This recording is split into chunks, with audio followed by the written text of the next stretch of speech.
Hi again, everybody. Fort Worth Star-Telegram sports columnist Mac Engel. I'm joined on my right by the beautiful Mr. Clarence E. Hill Jr., a man who has covered the Dallas Cowboys since 1943. Clarence, big offseason story. Yeah, no, the Cowboys didn't exist back then, but still gives everybody a kind of rough idea of how long you've covered the team. Clarence, the big story for the Cowboys this offseason is obviously Dak Prescott and the contract. The contract.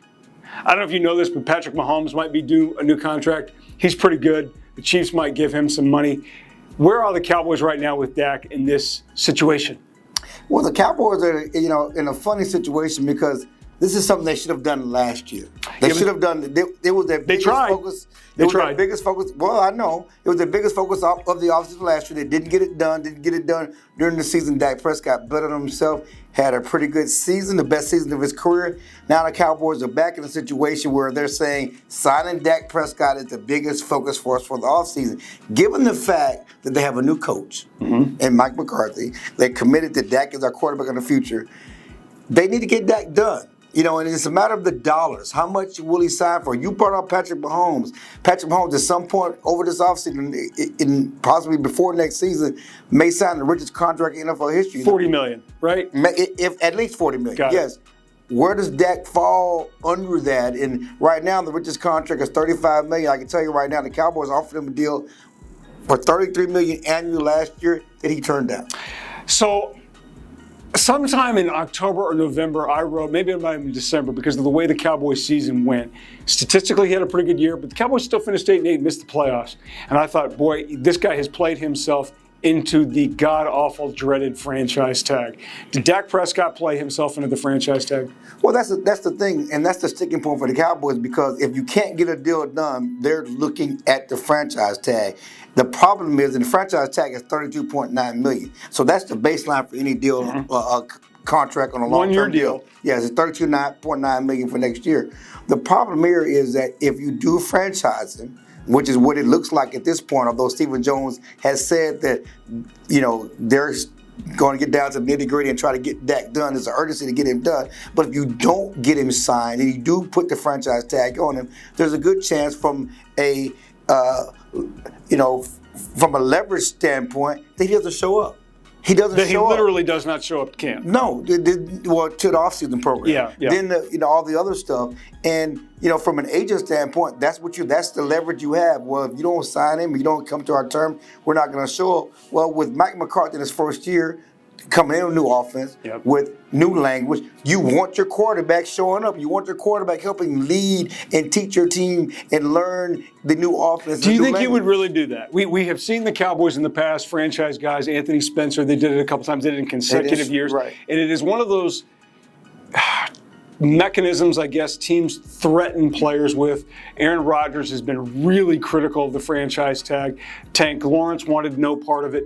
But do you really think, as player-friendly as the Cowboys have been, especially to stars under Jerry Jones, that they would really franchise tag Dak Prescott? Well, the thing is, they would have no choice. Your franchise tag, the date for the franchise tag is February 25th. If they don't have a long-term deal, he can sign with anyone. Right. So they have to put the franchise tag on if they don't get a deal done. That's why it's a focus of getting the deal done as soon as possible. There's an urgency to getting the deal done, and so they can avoid that. But again, if they don't and they have to franchise him, this is a mechanism that Dak and his agents will use to get the most money out of the Cowboys, because, again, Dak did not leave his small-time agent in Shreveport a year ago to go to CEA, right? Okay, the number one sports agency in the country, to take less money, to take a team-friendly deal. So you mentioned the big contract.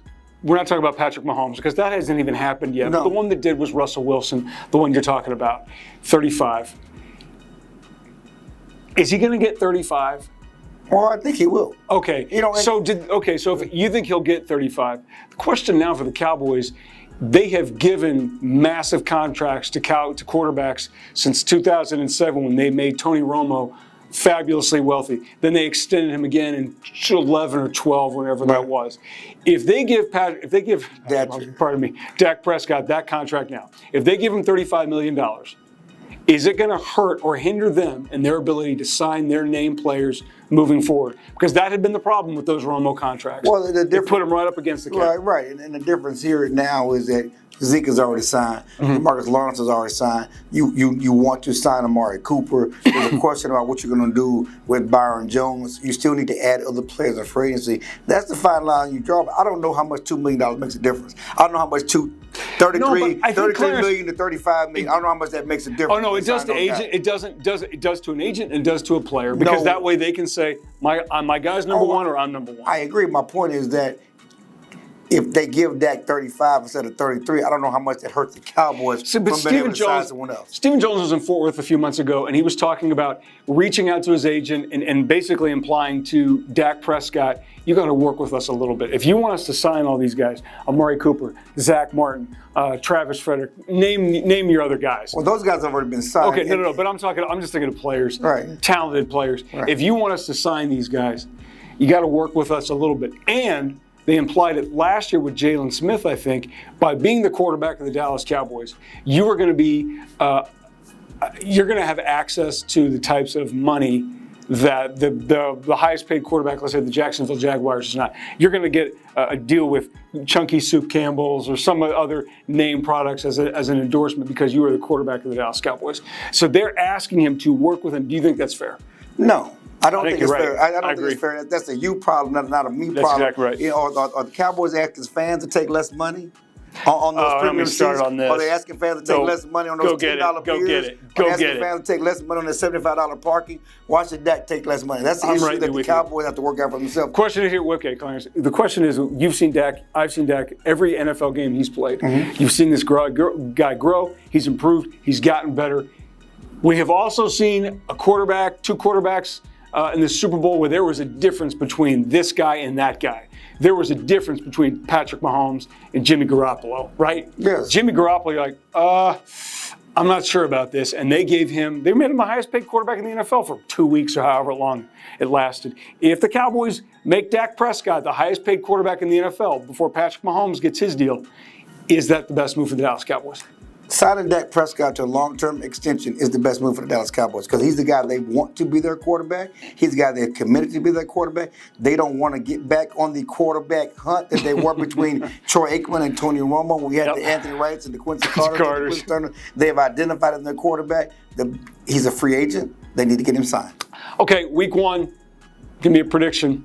I don't need a win. I need to know whether or not Dak Prescott will be signed to a long-term deal or he will be playing under the franchise tag. Dak Prescott will have a long-term deal. I think he's right. He's Clarence E. Hill Jr. I am Matt Kingle. We'll see you next time.